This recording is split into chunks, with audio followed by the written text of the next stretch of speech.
Dito tayo magsimula guys.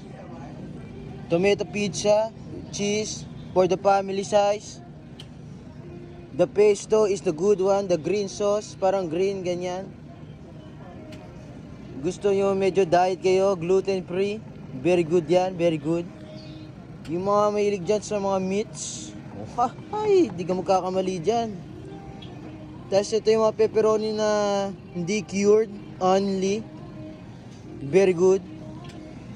Mga mahilig mga gulay, pero gusto pa rin cheese, yan yan. Tapos ito, si Bianca gumawa nito eh. Pizza ni Bianca. Ito masarap din to, margarita, malalaking ano eh.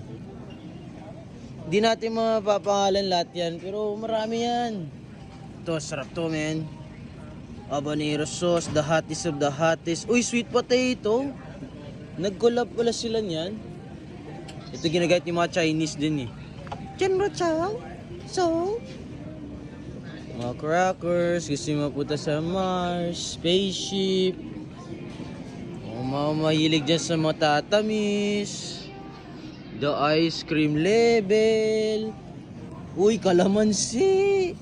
Ay, nasa Pilipinas na pala tayo, man. Mango sorbets. Oh my God. Ang dami dito. Ang dami talaga. Mai-inlove kayo sa store na to. I love you.